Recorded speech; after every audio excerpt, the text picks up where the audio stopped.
नमस्कार, मैं नंदिनी आज आप लोगों के लिए फिर एक नया आइटम लेकर आई हूँ। और आज हम बनाएंगे बेड रनर। ज़्यादातर हमारे यहाँ परिवारों में बेड पर खाना खाया जाता है। डाइनिंग टेबल सबके यहाँ है, लेकिन खाना वो बेड पर ही खाते हैं। बड़े बुजुर्ग भी खाते हैं, बच्चे भी खाते हैं। जहाँ बड़े बुजुर्ग खाते हैं, बच्चों को भी परस के दे दिया जाता है। कभी कभी जो छोटे परिवार हैं तो वो भी वहीं बैठ के खाते हैं। बहुत कम लोग हैं जो डाइनिंग टेबल का पूरी तरह से इस्तेमाल करते हैं। तो सेम चीज़ इधर मेरे यहाँ भी है। कभी मूड होता है डाइनिंग टेबल पे खा लेते हैं, कभी मूड होता है बेड पर खा लेते हैं। तो बेड पर खाते समय खाना बहुत गिरता है, दाग वगैरह पड़ जाते हैं। और मेरे यहाँ तो ज़्यादातर प्लेन चादरें बिछती हैं बेड पर ज़्यादातर। तो मैंने सोचा कि एक बेड रनर बना लेना चाहिए। तो उसके लिए आज मैं इस्तेमाल कर रही हूँ राइस बैग। और यहाँ पर मैंने राइस बैग का साइज़ लिया है 24 इंच बाई 48। ये देखिए, इस तरह से ये डबल है, काफ़ी बड़ी है, इसलिए मैंने इसको तय करके रखी। तो ये 50 किलो की जो बोरी आती है, चीनी की आती है, चावलों की आती है, दालों की 50 किलो की बोरियाँ होती हैं। उनमें ये 1 पीस में पूरा इस तरह से निकाला है। ये देखिए, ये पूरा 1 पीस में। तो उसी के नाप का मैंने यहाँ पर एक अस्तर भी काट लिया है। तो अस्तर इसलिए काटा है कि राइस बैग और अस्तर दोनों ही ये वाटरप्रूफ होते हैं, तो ये देखने में ख़राब लगेगा और ये नीचे से फिनिशिंग की लुकिंग देगा।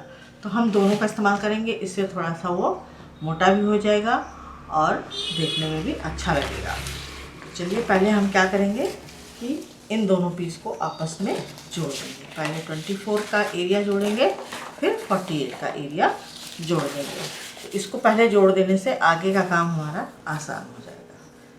इसको हम इस तरह से जोड़ लेते हैं। अब यहाँ पर ये चीज़ ध्यान रखनी है कि आपका जो ये प्रिंट है, बोरी पर प्रिंट है, यहाँ पर इस तरह से जो लिखा रहता है, ये लाइनिंग के ऊपर इधर दिखना चाहिए। हमें इस तरह से होना चाहिए जब हम सिलें, क्योंकि ये नीचे रहेगा। अगर हमने इस राइस बैग को यहाँ पर इस तरह से सिल दिया ये प्रिंट के साथ, तो कभी पलटेगा तो ये यहाँ दिखाई देगा, तो अच्छा नहीं लगेगा। इसलिए हम जो लिखा हुआ है उसको ऊपर की तरफ रखेंगे। और 24 के साथ 24 और 48 के साथ 48 को पहले जोड़ देंगे।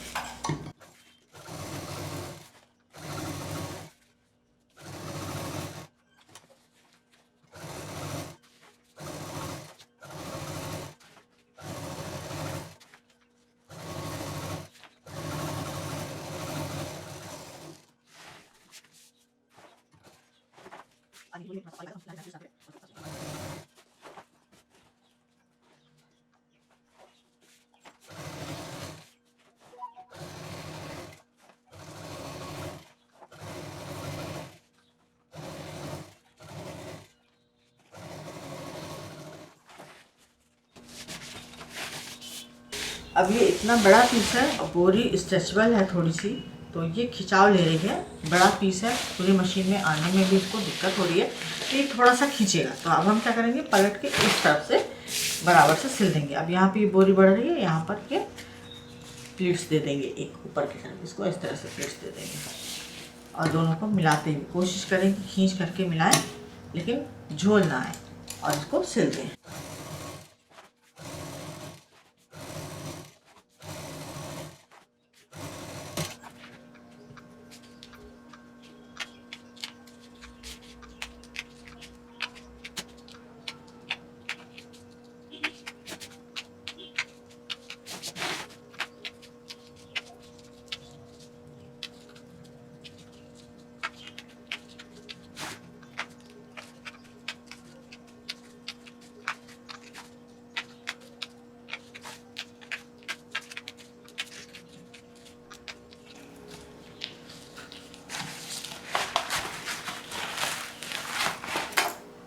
अभी आपने देखा कि मैंने बीच की जो सिलाई थी वो उधर, यहाँ तक तो सीधा सिल गया था, लेकिन इसके बाद बहुत ज़्यादा ये उरे बारा था। तो अब हम क्या करेंगे, इसको इधर से पकड़ते हुए खींचते हुए थोड़ा थोड़ा सिलेंगे।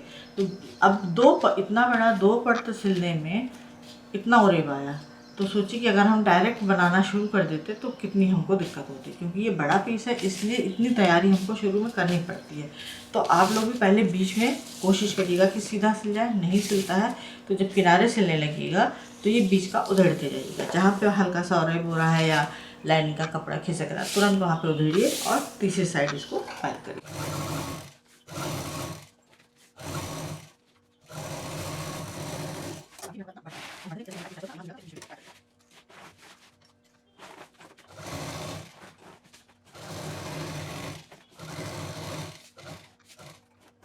अब ये इधर तनाव आ गया, बीच में सीधा करने पर ये इधर तनाव आ गया। अब यहाँ पे ये जहाँ से झोल ले रहा है इसको खोल देंगे। तो ये छोटी छोटी बातें ध्यान में रख के सिलनी चाहिए। और मैं बताती हुई पूरी ईमानदारी के साथ हूँ कि जहाँ पर कहाँ पर क्या दिक्कतें आ सकती हैं। तो राइस बैग के बैग बनाना और छोटे पीस काट करके वो अलग बात है, और बड़ी चीज़ें बनाना वो अलग बात है। इसको हम उधर देते हैं। ये देखिए ये इतना इसने इधर उधर खा लिया, क्योंकि बोरियां इसका नेचर अलग है, इसका नेचर अलग है, और तीसरे पार्ट में जब हम कपड़ा लगाने लगेंगे उसका नेचर अलग होगा। इसलिए पहले ये जो विपरीत नेचर वाले हैं इनको एक साथ बैठाना ज़रूरी है। अब ये देखिए यहाँ पर ये बिना किसी उधेड़ के पूरा बराबर आते हैं। अब जो इधर उधेड़ा था उसको भी हम निशान के इधर सिल देंगे। अब ये इधर थोड़ा सा रेब आ रहा है तो ये चलेगा। ये हम भी सिलाई बहुत इतनी सिलाइयाँ पड़ेंगी इसमें कि इसके सारे ताने बाने अपने आप सही हो जाएंगे। अब इसको हम कट कर लेंगे। जितना पहले आ रहा है उतना हम कट करके इसको हटा देंगे। अभी मैंने नीचे साइड में नहीं सिलाई की है इसमें। ये देखिए ये इतना टेढ़ा मेढ़ा हो गया, इतना नाप जो करने के बावजूद। अब इसको हम हाफ एंड हाफ फोल्ड करेंगे। ये आ गया इधर, इसको सेंटर जैसे बनाएंगे पूरा इसको बराबर कर देंगे। ये हो गया, ये इस तरह से रेडी हो गया। अब क्या करेंगे, इसको जब हमने फोल्ड कर दिया यहाँ पर, इस पर हम निशान लगा लेंगे।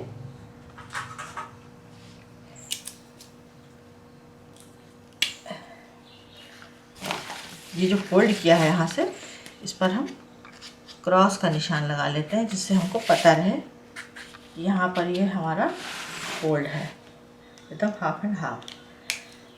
अब इसको यहाँ पर बराबर से पलटेंगे, इसको ऐसे रखेंगे। अब देखिए 24 वाला निशान यहाँ आ गया और काट पीट और मिला करके यहाँ आ गया। इसीलिए मैंने ये लाइन की पहले लाइन खींची थी 48 का हाफ करके, तो अब यहाँ पर मैंने क्रॉस के निशान लगाए हैं, जिससे कि फाइनल हमको वहाँ पे निशान दिखाई देता है। अब इसको हम बराबर रखेंगे और इसके बराबर से नीचे वाली लाइन कट कर देंगे इस तरह से। ये हमारा जब बराबर आएगा दोनों तरफ तो ये लाइन अपने आप सीधी आ जाएगी। अब इसको हम यहाँ पे कट कर देंगे। तो कपड़ा हमेशा बढ़ा के लेके चलना चाहिए बड़े पीसेस में। अब ये हमने बराबर कर लिया। अब ये जो फोल्ड किया था इसको वापस सीधा करेंगे, सीधा करके अब इधर से फोल्ड करेंगे। अब उधर का काम हमारा खत्म। अब हम इधर आएंगे। यह आ गया हमारा लाइनिंग का पर बोरी का पीस बैग का, और अब इसको हम हाफ एंड हाफ करेंगे।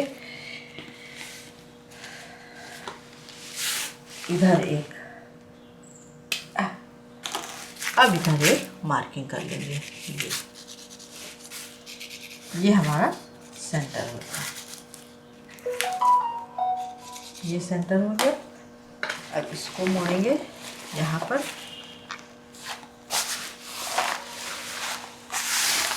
और इसको फिर हाफ कर देंगे इधर। अब ये जो फोल्ड आ रहा है यहाँ पर एक सेंटर मार्क लगा देंगे। ये सेंटर मार्क हो गया हमारा। इसको खोलेंगे इसी तरह से डबल फोल्ड, इसको भी फोल्ड करेंगे और दूसरी तरफ भी सेंटर मार्क निकाल लेंगे इस तरह से। ये दो सेंटर मार्क हमें यहाँ पर अब चाहिए। अब इसमें हम काम शुरू कर सकते हैं। अब इसको खोलेंगे। अब ये जो दोनों लाइन थी वो हमारी इसमें दोनों कपड़े लग चुके हैं। अब हमको सिलने में दिक्कत नहीं आएगी। तो एक फोल्ड करके सेंटर मार्क हमने यहाँ पर निकाला, और बड़ा करके दिखा देती हूँ। ये हमने एक सेंटर मार्क निकाला और एक सेंटर मार्क हमने यहाँ निकाला था। अब इसी पर हमें काम शुरू करना है। तो पहले हम इस कोई भी एक सेंटर मार्क ले लेंगे, यहाँ से काम शुरू करेंगे। लाइनिंग जो भी आप लगा रहे हैं उसकी मैचिंग की लाइनिंग मैचिंग का बॉबिन में धागा भरें, क्योंकि नीचे हमको ये फाइनल फिनिशिंग चाहिए होगी। यहाँ पर सेंटर पे इसको ले आएंगे, और यहाँ पर जैसे कि मैंने बताया था कि 4x4 के मैंने कट पीसेस इकट्ठा किए थे, तो उसी में से मैंने कुछ कलर ये निकाल लिए हैं। तो यहाँ पर हम एक 4x4 लेंगे। ये 4x4 का हमने एक पीस लिया, इसको भी हाफ करेंगे इस तरह से, 4 परत में सीधा सीधा तय करेंगे। अब ये इसका सेंटर आ गया, सेंटर को सेंटर पे रखेंगे और इसको खोल देंगे। खोलने के बाद अब इसको यहाँ पर सिल देंगे।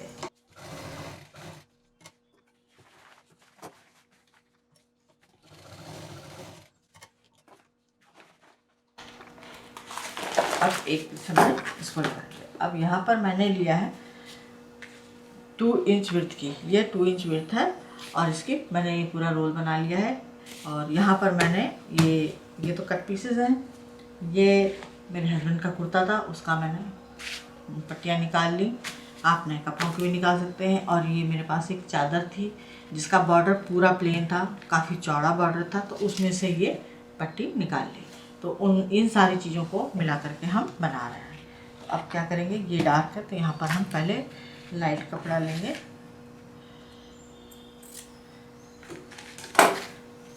और इसको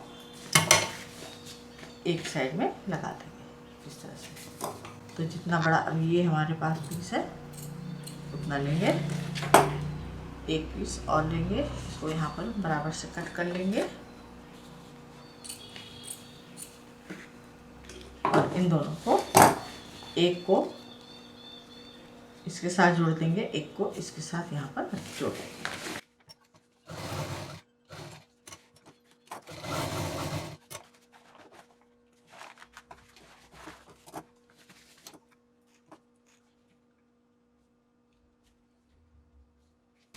अब इसको खोल देंगे। खोलने के बाद इसको इधर की तरफ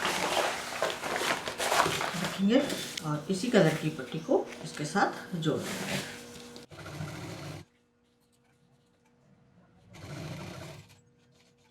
अब इधर जोड़ देंगे।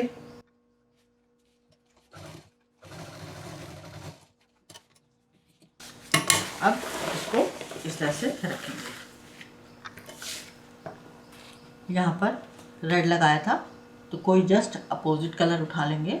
अब ये जो पीस हमने लिया है जस्ट अपोजिट कलर, इसको सिंपल इस तरह से मोड़ेंगे, यहाँ इस कोने पर इस तरह से रखेंगे और 3 साइड से सिलते हुए इसको कंप्लीट करेंगे। एक पीस यहाँ सिल देंगे और एक पीस यहाँ सिल देंगे इस तरह से। तो इसको सिल देते हैं।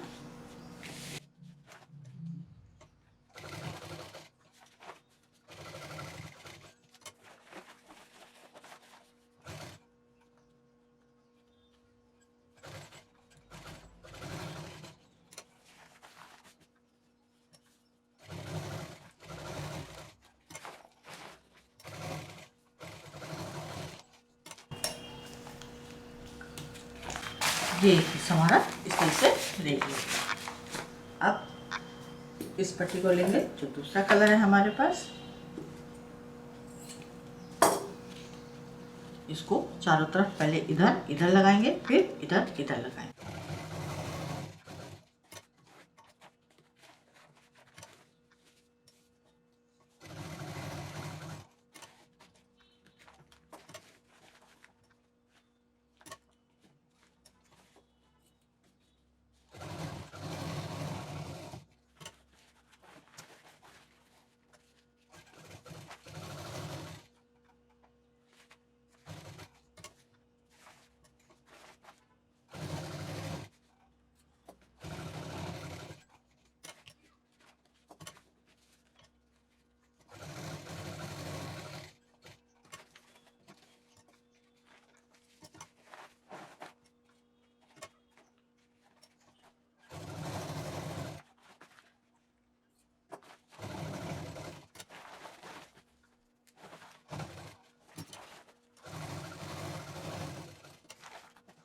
इसको इस तरह से हमने जोड़ दिया। अब जहाँ पर ब्लैक लगाया था हमने, अब इस कोने पर आएंगे,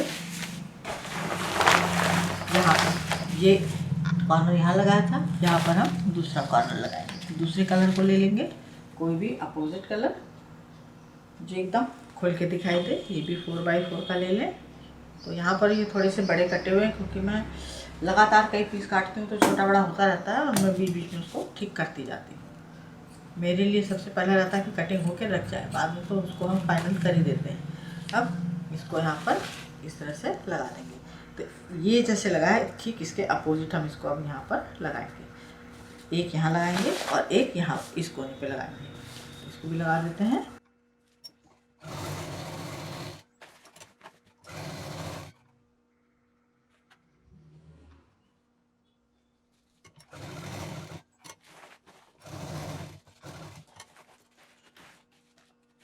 और इसी प्रोसीजर में ये सारे पीस हमको जोड़ने हैं। ये कोई 2 कलर रखिए, ये जो हम बड़ी पट्टी लगा रहे हैं, और ये मल्टी कलर में रखिए। इसको मैंने इस तरह से कंप्लीट कर लिया। तो यहाँ पर एक पीस ये तैयार हो गया। बीच में हमने यहाँ पे एक सेंटर लिया था, सेंटर से हाफ ये इधर ये कंप्लीट किया, और इसी तरह से मैंने इधर वाला भी कंप्लीट कर लिया है। तो अब हमें क्या करना है कि ये जो बीच वाला पार्ट है, अब इसको हम कवर करेंगे। इसके लिए यहाँ पर कोई भी प्लेन कपड़ा ले लेंगे। तो मैंने यहाँ पर, जैसे कि मैं बताती हूँ कि मेरे पास नए फॉल रहते हैं, तो मैं नए फॉल का यूज़ करूँगी।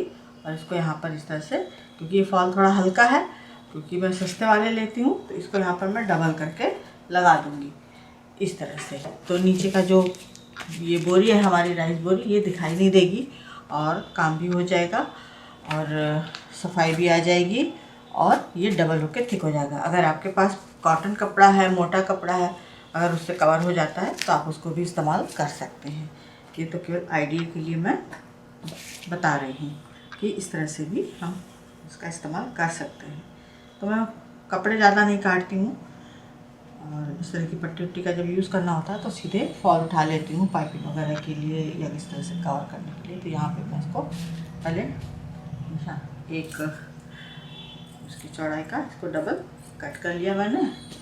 अब इसको कट करने के बाद पहले इसका जो सिरा है ये मैंने डबल कर लिया है, और इसको यहाँ पर हम पहले इसको पैक कर देंगे ताकि काम करने में आसानी हो।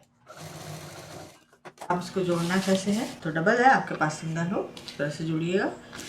इस साइड से, किसी भी साइड से, मतलब या तो इधर से सिलना है तो इधर से सिलिए, इधर से सिलना है तो इधर से, लेकिन ये पार्ट, ये जो सिलाई है हमारी अंदर आनी चाहिए। तो मैं इधर से इसको जोड़ूंगी, मुझे सिलने में आसान हो जाएगा। तो ये जो लाइन गई है ये वाली, इसके साथ हमें इसको कवर करना है। तो इसको यहाँ से हम सिल देते हैं।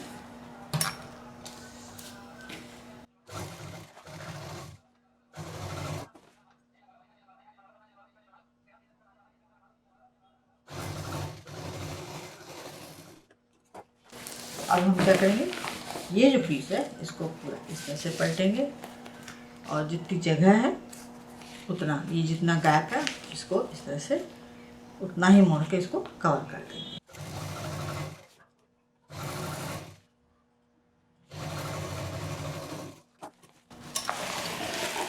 ये इस तरह से हमने इसको यहाँ पर कवर कर दिया। अब इस पर एक मशीन चला देते हैं।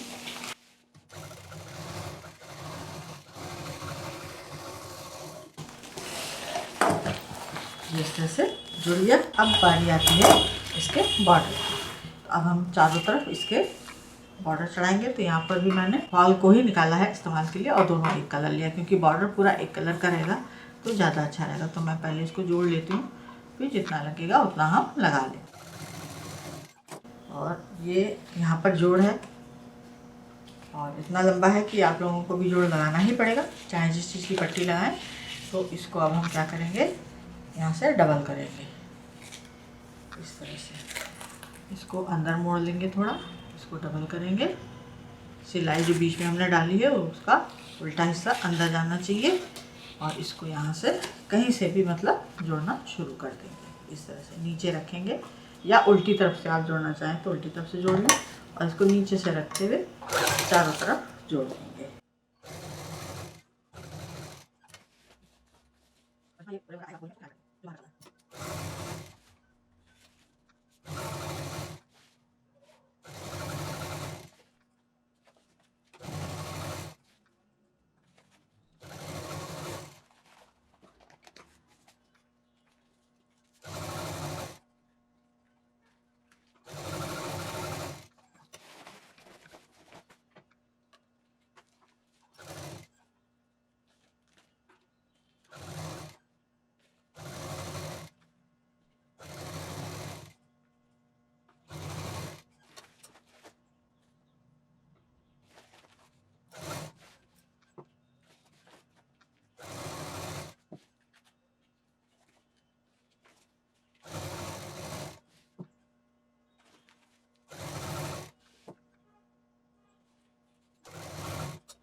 अब जब यहाँ पर हमारा ये पाइपिंग का आखिरी सिरा ख़त्म होने लगेगा, जहाँ से हमने शुरू किया था वहीं पर आ गए हैं। अब यहाँ पर हम क्या करेंगे, इस तरह से कोई एक लूप ले लेंगे और यहाँ पर मैंने ये 5 इंच का लूप लिया है, 5 इंच का लूप है, कपड़े का ही है। अब इसको इस तरह से डबल करेंगे इस तरह से, और ये जो हिस्सा है इसको अंदर की तरफ यहाँ रखते हुए पाइपिंग के साथ वहीं पे जोड़ देंगे। इसको यहीं से शुरू करेंगे। तो पहले ये जो सारे कोने हैं इस तरह से, ये जो कोना निकला है इसको यहाँ से हम कट कर देंगे, इससे हमको मोड़ने में आसानी हो जाएगी। अब यहाँ से शुरू किया था, अब यहाँ पे जो लूप लगाया है ये जोड़ा है हमारा, यहाँ पे यहीं से शुरू किया था यहीं पे लाके ख़त्म किया। लूप को बाहर करेंगे, इसको अंदर करेंगे। अब ये यहाँ पे फोल्ड करके हमने कपड़ा लगाया था तो मोड़ने की ज़रूरत नहीं है, बस इसको इस तरह से बराबर से रखना है, लूप बाहर रखना है और पहले एक दाब मशीन चला देनी है।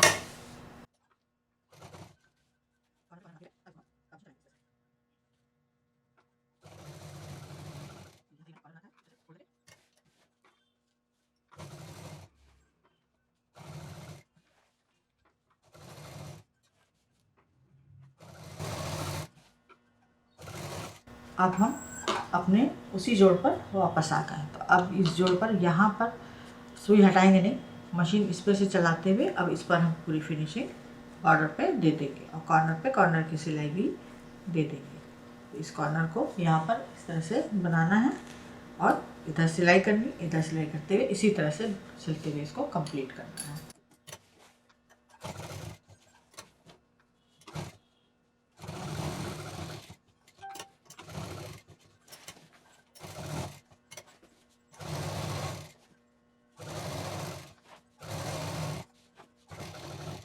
अब इसकी फिनिशिंग के लिए हमने जहाँ से शुरुआत की थी हम वहीं पर पहुँच गए हैं। ये हमारा लूप है। अब क्या करना है कि इसको यहाँ पर हम उतार देंगे। उतारने के बाद इस लूप को वापस अंदर मोड़ेंगे और यहाँ पर दबा देंगे। इससे क्या होगा कि जब हम बेड पर खाना खाते हैं या कोई काम करते हैं तो इसमें किसी का उंगली या हाथ या कुछ फंसेगा नहीं और ये उठने का इसका चांस ख़त्म हो जाएगा। ये खाली लूप यहाँ पे दिया इसलिए दे रही हूँ कि जैसे जब गंदा हो जाए तो धो दिया और इसको टांग दिया या सीधे तार पर टांग दिया, जहाँ भी रस्सी बंधी है वहाँ टांग दिया। लेकिन अगर एक लूप रहता है तो ज़्यादा आसानी रहती है। अब देखिए ये अंदर चला गया, ये बाहर नहीं आएगा किसी भी कीमत पे, क्योंकि इसको हमने अंदर की तरफ दबा दिया। अब ये तो इस तरह से कंप्लीट हो गया। अभी हमने लूप की बात करी, ये फंस सकता है तो इसको हमने अंदर कर दिया, लेकिन अभी हमारे पास ये सारे गैप हैं। इन गैप पर हम सिलाई चलाएंगे, बहुत ज़्यादा सिलाई करेंगे तो ये ख़राब दिखने लगेगा। तो इसके लिए मैंने यहाँ पर इसका सलूशन ढूंढा है, फैब्रिक ग्लू। फैब्रिक ग्लू यहाँ पर लाइन से लगाइए, इस तरह से अच्छे से लगा दीजिए। फैब्रिक ग्लू पानी में भीगा रहता है तो भी नहीं छूटता। अब इसको यहाँ पे चिपका दीजिए इस तरह से। जितने भी ये पीसेस हमने कॉर्नर में लगाए हैं इन पर ग्लू लगाइए चिपका दीजिए इस तरह से। तो इसमें चाहे प्लेट हो, बर्तन हो, चाकू हो, बच्चे की उंगली हो, अपना हाथ हो, इस तरह से कुछ भी नहीं फंसेगा और ये चिपक भी जाएगा और एक सफाई के साथ हमारा पीस रेडी हो जाएगा। और इसको 24 घंटा सूखने के लिए रख दीजिए, आपका बेड रनर रेडी हो जाएगा। ये कई काम आएगा, जैसे बिस्तर पर बैठ के कभी कभी हम सब्जी भी काटते हैं, टीवी देखते हुए, न्यूज़ देखते हुए। ज़्यादातर हम इंडियंस लेडीज़ जितनी है, ज़्यादातर हम लोग का काम बेड पर ही होता है। सिलाई कढ़ाई, सब्जी काटना, बातें करना, चाय पीना, खाना। बुज़ुर्ग को भी बेड पर दे सकते हैं, बच्चों को भी खाना पीना दे सकते हैं। जहाँ बच्चे बैठ के काम कर रहे हों वहाँ पर अगर ड्राइंग वगैरह कर रहे हैं तो उसको बिछा दीजिए, तो जो बेड पर कलर वगैरह है वो भी नहीं लगेगा, इंक वगैरह नहीं लगेगी। तो ये छोटी छोटी चीज़ों के लिए हमने ये बेड रनर को बनाया है। जितनी लंबाई में है उतनी लंबाई में पूरा इसको लगा देना है। जैसे ये यहाँ से यहाँ तक है, तो इसको हम यहाँ से यहाँ तक पूरा सामने की तरफ, पूरा अंदर तक नहीं भरना है, सामने सामने कि इसका जो शुरुआत है गैप का वो बंद हो जाए, बस इतना। इस तरह से दबा दीजिए, 24 घंटे सूखने को रख दीजिए। इसके बाद आपका बेड रनर एकदम तैयार है। और नीचे हमने पूरा मैचिंग कलर का धागा दिया है, जिस रंग का हमने अस्तर लगाया है, तो उसे कहीं तह करके रखेंगे तो ख़राब भी नहीं लगेगा। अब इसको सूखने देते हैं। इस तरह से ये हमारा एक बेड रनर बचे हुए कपड़ों से रेडी हो गया। देखिए साफ़ सुथरा खूबसूरत लग रहा है और जितना ग्लो आपको दिखाई दे रहा है ये सब, ये सूखने के बाद गायब हो जाएगा। और पूरी तरह से वॉशेबल भी है, तो एक नहीं कई बनाइए। चाहे वॉशिंग मशीन के ऊपर डाल दीजिए, कवर बना सकते हैं, चाहे खाना खा सकते हैं, चाहे सब्जी काटिए, चाहे होमवर्क कराइए, चाहे पढ़िए लिखिए, चाहे कटिंग करिए, कपड़े के रेशे भी नहीं चिपकेंगे। तो इस तरह से बची हुई चीज़ों का अच्छा इस्तेमाल करके हम लोग अपने लिए एक बढ़िया चीज़ बना सकते हैं। तो वैसे तो मैंने ख़ास तौर पर ये खाना खाने के लिए बनाया है, क्योंकि सब्ज़ी तो मैं किचन में काट लेती हूँ, ज़्यादा इधर उधर उड़ा नहीं खिलाती, खुद ही को परेशानी होती है। आप लोग भी ऐसे ही करती होंगी। तो उम्मीद है पसंद आया होगा। लाइक करें, शेयर करें, सब्सक्राइब करें। नन्हे ने फिर कुछ इसी तरह से यूज़फुल ब्यूटीफुल लेकर आएगी। नमस्कार।